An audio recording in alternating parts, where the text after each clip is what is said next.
يضمني. انسانوں میں نیکی کے بڑے مختلف بلکہ متضاد تصورات جو ہیں وہ پائے جاتے ہیں. پہلی بات تو بڑی اہم یہ ہے کہ برے سے برا آدمی بھی نیکی کے کسی نہ کسی کام کو سر انجام دے کر اپنے ضمیر کو مطمئن کرتا ہے. میں ڈاکہ تو ڈالتا ہوں لیکن بیواؤں اور غریبوں کی مدد بھی تو کرتا ہوں اپنے علاقے کے. میں فلاں کام تو کرتا ہوں لیکن فلاں مزار پر جا کر میں نے چادر بھی تو چڑھائی ہے، وہاں دیگ بھی تو پیش کی ہے. اس کی وجہ کیا ہے؟ ابھی جس چیز کا ذکر ہو رہا تھا ضمیر، کانشنس، یہ انسان کی باطنی شخصیت کا ایک بہت اہم جز ہے. ضمیر کا لفظ اس معنی میں قرآن میں نہیں آیا، لیکن قرآنی اصطلاح ہے نفس لوامہ،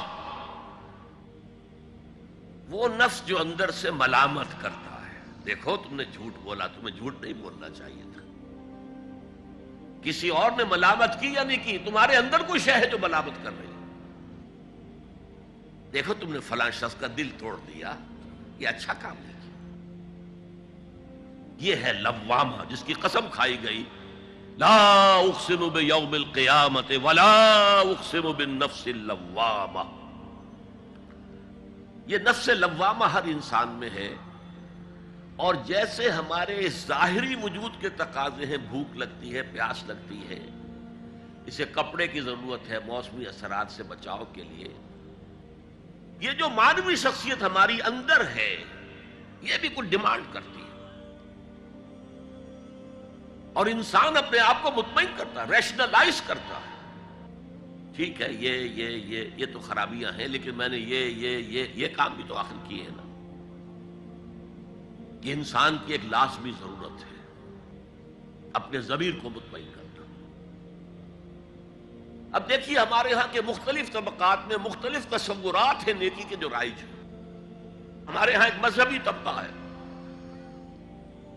جس کے نزدیک اصل اہمیت ریچولز کی ہے، عبادات کی ہے، رسومات کی ہے. معاملات میں وہ دھوکہ دے رہے، سودا کر کے پھر گئے، ان کے دلوں میں نرمی نہیں ہے، سائلوں کو دھتکارتے ہیں. لیکن ایک اعتبار سے بہت نیک ہے، سودی کاروبار کرتے ہیں. ٹھیک ہے بھائی، میں سودی کاروبار تو کرتا ہوں، میں نے مسجد میں تو بنوائی ہے، میں نے مسجد میں جھاڑ بھی تو لگوا دیا ہے، میں نے مسجد میں قالین بھی تو بچھوایا ہے. تو نیکی کا ایک تصور یہ ہے ہمارے یہاں. اس کے بالکل برعکس ایک تصور ہے جدید تعلیم یافتہ طبقات کا تصور. آپ نے بارہا سنا ہوگا گفتگو، بھائی اصل نیکی یہ ہے کہ کوئی کسی کو دھوکہ نہ دے، جھوٹ نہ بولے، وعدہ پورا کرے، اپنا فرض صحیح طور سے ادا کرے. کہیں ملازم ہے تو اپنے فرائض صحیح طور سے ادا کرے. باقی رہ گئی نماز روزہ، یہ تو انفرادی باتیں ہیں، یہ کوئی کرتا ہے تو اپنے لیے، نہیں کرتا ہے تو کوئی بات نہیں. یہ دونوں ایک دوسرے کے بالکل برعکس تصورات ہیں. اور یہ ہمارے معاشرے میں جدید تعلیم یافتہ طبقات کا تصور نیکی اور ہمارے قدیم علماء اور ان کے زیر اثر جو عوام ہیں ان کے تصور نیکی میں یہ زمین و آسمان کا فرق ہے. آپ کو معلوم ہے کہ اپنی جسم فروش عورتیں جو ہیں وہ بھی نیکی کا کوئی نہ کوئی کام کرتی ہیں. آپ دیکھیں گے محرم میں سیاہ کپڑے پہن کے جلوس کے آگے آگے جا رہی ہیں، سبیلیں لگا رہی ہیں. مختلف مزاروں میں جب عرس ہوتا ہے وہاں جاتی ہیں، دھمال کھیلتی ہیں وہی سیاہ کپڑے پہن کے. وہ بھی اپنے آپ کو مطمئن کرتی ہیں. مشہور ہے ایک واقعہ شہنشاہ عالمگیر اورنگزیب کا. اس نے دلی میں گانے بجانے پر پابندی لگا دی. اب ظاہر بات ہے جن کا یہ پیشہ تھا ان کا دھندا ختم تو آمدنی ختم. لاکھ کوششیں کی لیکن اورنگزیب ٹس سے بس نہیں ہوا. پھر انہوں نے ایک عجیب ترکیب کی. وہ دریائے جمنا بالکل ساتھ بہتا تھا، یہ قلعہ اس شکل میں بنایا گیا تھا، اب تو ذرا فاصلے پر. تو ایک کشتی میں وہ جمع ہو گئے، سازندے بھی اور ساز بھی اور گاتے بجاتے ہوئے.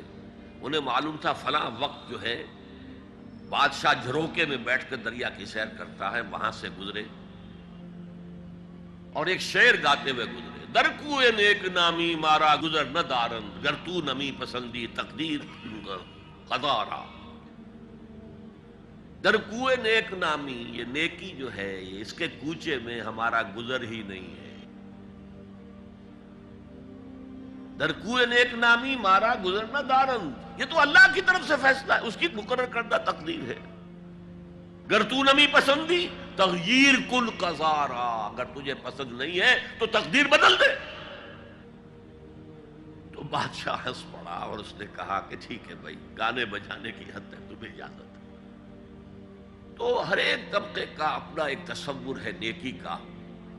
جیسے میں نے پہلے عرض کیا، بڑے بڑے ڈاکو جو ہیں وہ اپنے علاقے کے بیواؤں یتیموں کی سرپرستی کرتے ہیں.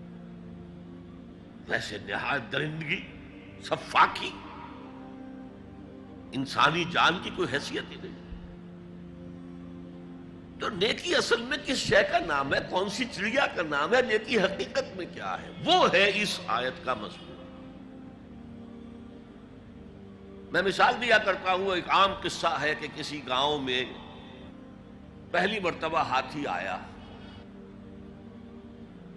اب وہاں نابینا لوگ جو تھے انہیں بھی پتہ چلا ایک عجیب جانور آیا ہے. وہ آئے اور کسی نے اس کی ٹانگ کو ٹٹولا. اس نے کہا ہاتھی ایک ستون کے مانند ہے. کسی کا اس کے کان کے اوپر ہاتھ پڑا، اس نے کہا چھاج کے مانند ہے وہ. کسی نے پیٹ کو ٹٹولا، بہت بڑا ڈھول ہے وہ. بالکل یہی معاملہ ہے نیکی کے تصور کے بارے میں. اڑائے کچھ ورق لالے نے، کچھ نرگس نے، کچھ گل نے. چمن میں ہر طرف بکھری ہوئی ہے داستان میری. کسی نے نیکی کا ایک حصہ لے لیا، کسی نے دوسرا لے لیا، کسی نے تیسرا لے لیا.